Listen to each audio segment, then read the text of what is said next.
Welcome back to my YouTube channel the Daroga life में। दोस्तों, लोग कमेंट करके बोल रहे थे कि सर आप बताइए कि जीरो से तैयारी मैं कैसे करूँ एसआई की।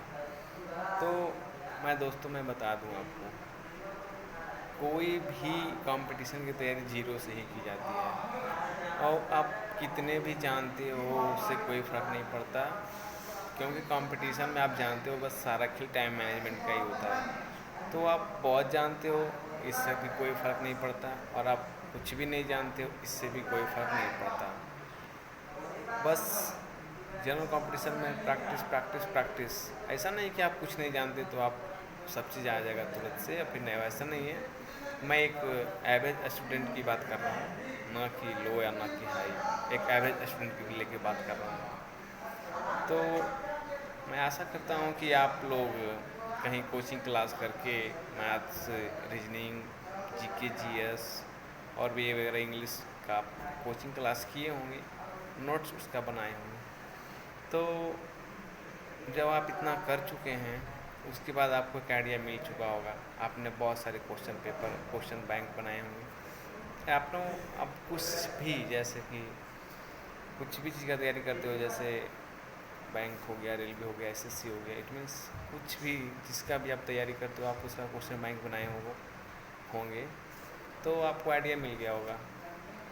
तो आपको जैसा जैसा मतलब लगा कि नहीं, मुझे ए स्ट्रॉन्ग है, ए वीक है, ए स्ट्रॉन्ग है, ए वीक है, तो आप उस तरह से उसको आप उसको क्या करें कि आप देखते जाएं कि मेरा कौन सा वीक है और मेरा कौन सा ये स्ट्रॉन्ग। और आप उसी तरह से सेल्फ अपने आप आपके अंदर कॉन्फिडेंस बढ़ता जाएगा कि मेरे को इस सब्जेक्ट में स्कोरिंग हो रहा है, इसमें हो रहा है।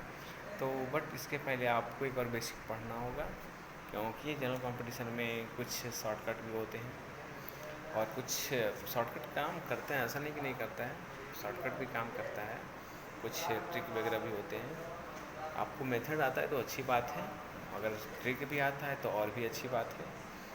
सारे मैथ का तो नहीं हो सकता है ट्रिक, बट कुछ का, जैसे कुछ का मैट्रिक्स हो सकता है। तो इट मीन्स मेरा कहना था कि आप अगर ये सब कोचिंग क्लास वगैरह कर लिए हैं तो आप प्रैक्टिस कीजिए। जो भी आपके पास बुक अवेलेबल है, या फिर जिस भी कंपटीशन की आप तैयारी करना चाहते हैं, एसआई, बैंक, रेलवे, कुछ भी हो, तो उससे रिलेटेड अगर आप क्वेश्चन आपके मन में उठता है, सर मैं इसका कैसे पढूँ, इसका मैं क्या करूँ, तो आप मुझे कमेंट बॉक्स में कमेंट करके पूछ सकते हैं। क्योंकि दोस्तों,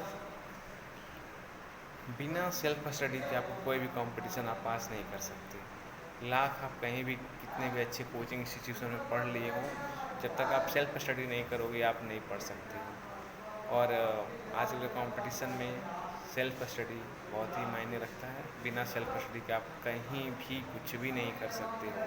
तो जीरो से तैयारी करने का कहने का मेरा मतलब है कि आप सबसे पहले बेसिक पढ़ लो हर एक जगह, या फिर सेल्फ स्टडी से ही पढ़ लो, ठीक है। और मेरा उसमें कोई डाउट नहीं कि आप, मैं ये नहीं करना चाह रहा कि आप कोचिंग क्लास ही करो, लेकिन मुझे लगता है कि अगर एक बार कोचिंग क्लास अगर कर लेते हो तो कुछ बेस बन जाती है। उसके बाद आपको आइडिया आने लगती है कि हाँ, ये मुझे ये पढ़ना, ये नहीं पढ़ना है, ठीक है। कुछ वो भी रिकवर करवा देते हैं। बाकी अगर आप अकेले पढ़ोगे तो हो सकता है कुछ भारी भी लगे। लेकिन ऐसा नहीं, बिना कोचिंग क्लास के भी लोग एग्ज़ाम निकाल लेते हैं, बट वो रेयर ही होते हैं। ओवरऑल के लिए हम नहीं बोल सकते ऐसा। तो अगर आप एक बार कोचिंग क्लास कर लेते हो तो आपको आइडिया मिल जाती है। उसके बाद आप सेल्फ प्रैक्टिस करो, सेल्फ स्टडी करो, तो आपको बहुत ही बेनिफिट मिलेंगे इसका। Thank you.